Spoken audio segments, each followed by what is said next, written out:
likely to know or have access to all information related to the attack. Further, most members of a terrorist group planning to make such extreme attacks are likely to be so invested in carrying out their cause that they would be more willing to die or to be tortured than to give an interrogator any accurate information. Finally, even when they are tortured, many informants still give false information to avoid further torture. However, since this is the scenario in consideration, we must look at factors at hand to decipher what moral choice should be made. First, it should be noted that the utilitarian argument used by Dershowitz can justify more than simply torturing the ticking time bomb terrorist. For example, it would still harm less people to kill the terrorist or even rape and kill his family members than it would save. Does this mean that killing and raping the terrorist and his family then becomes justified? What is to stop this type of thinking from leading to such violent ends? However, Dershowitz does in fact refute this argument by stating that it is a limiting argument rather than one that can actually prevent the non-lethal torture of the ticking time bomb terrorist. However, it should further be considered that it is within the inherent nature of a democratic institution to prevent the trampling on of civil liberties. A suspected terrorist, having not been convicted, who is being interrogated, has every right not to have his civil liberties trampled on. Further, he deserves no punishment, particularly punishment that causes direct physical pain, since he has not yet been convicted of any crime. Furthermore, allowing any law enforcement agency to make a call as to whether or not it is permissible to torture can have dangers of its own. If the decision to torture a ticking time bomb terrorist were left up to an officer, it would allow for cases in which torture were not legally permissible to slip through the cracks. For example, a law enforcement agency could deceive the public in order to further its own ends, making a particular scenario out to be more life-threatening than it may truly be. It has been established that punishment is never to be cruel or unusual, even for those convicted of capital crimes. Thus, how can we concede to cruel and unusual pain infliction solely to elicit information if we cannot even use these means for punishing the most heinous of crimes? It is of human rights tradition to prevent the infliction of pain upon others, whether they are criminals, terrorists, or civilians. Thus, it is not morally permissible for anyone, especially a government entity, to allow the torture of suspects for information. It is simply not humane, nor within traditional human norms.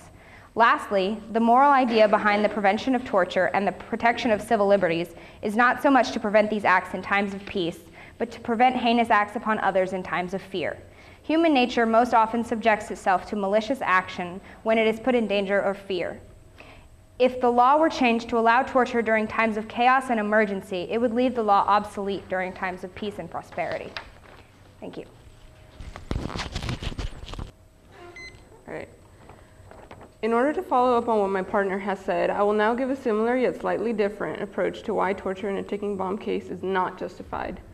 Torture is not justified in the ticking bomb case for two major reasons. The first reason is for its infringement of civil rights, and the second for the danger of a slippery slope. This country was built on the ideals of people who could live freely without the risk of government interference where it shouldn't be.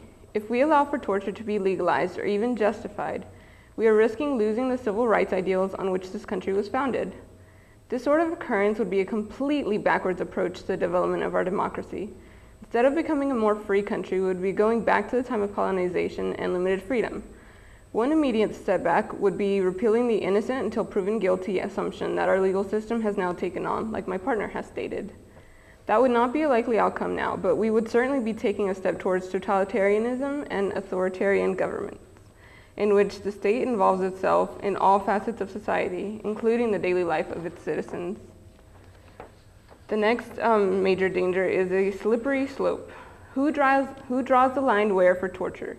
If we were to start by allowing non-lethal torture in a ticking bomb case, who is to say that it wouldn't escalate to the torturing of innocent people, or even potentially lethal torture?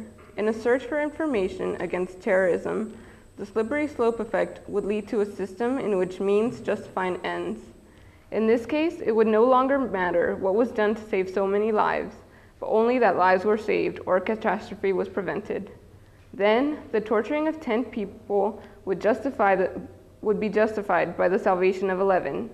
This system would more than likely result in a more legal economist view, which fails to account for the morality of issues. Without morality in the way, it wouldn't matter if 9 of the 10 tortured were innocent, so long as the amount of innocent people saved outweighed those tortured. As if it's not bad enough to torture innocent people, these people would also suffer from the psychological damage that is sure to accompany the torture. Even if some limits were placed, the question would then be who would place those limits. Would it be the government or the people? Even once that has been decided, how would a clear consensus on torture come about with so many different views and opinions on it? How could we ensure that the search for terrorists doesn't get so out of hand that the risk of innocent people being suspected in torture appears? We cannot justify torture without letting it get out of hand, because we would get caught up in this crusade against terrorists. If torture were to start having good results, with acts of terrorism prevented, then the public would certainly want to keep it going, so that, ideally, more terrorism could be prevented.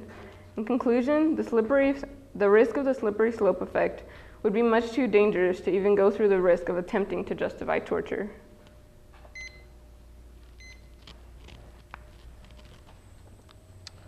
Okay. 3 minutes.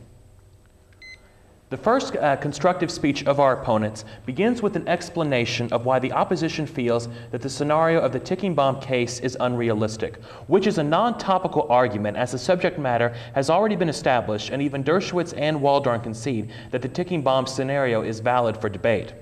Additionally, unwarranted claims regarding the truthfulness and desire to die rather than talk argument is also non-topical, as it already has been clearly established in the proposition that by the mere definitions involved, an extraction of useful information is going to occur.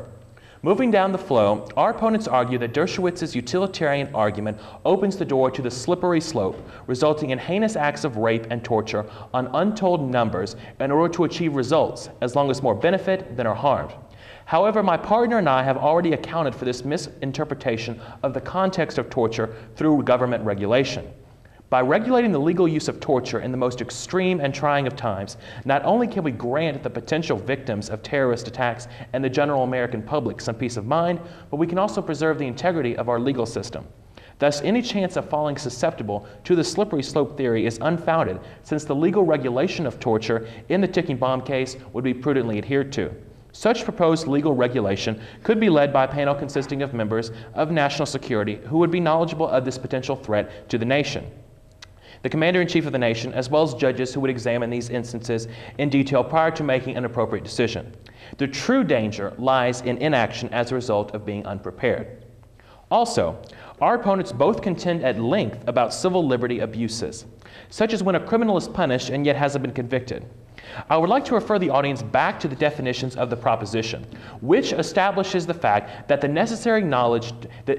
which establishes the fact that the suspect has the necessary knowledge to thwart the plot. Furthermore, it is also crucial to keep in mind that the terrorist or extremist initiated the actions that got them involved in the plot in the first place, while the intended victims have done nothing.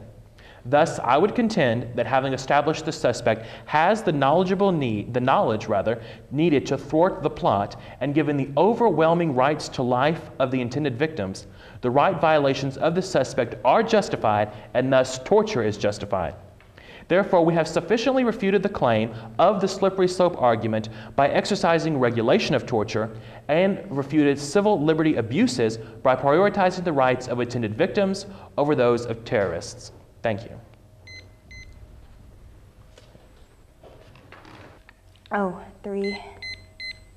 Start. The argument put forth by John to advocate torture in the ticking time bomb scenario is rather well constructed, with the exception of two major faults. First, John contends that choices similar to that made by the interrogating officer are made in day-to-day activities of others. However, in examination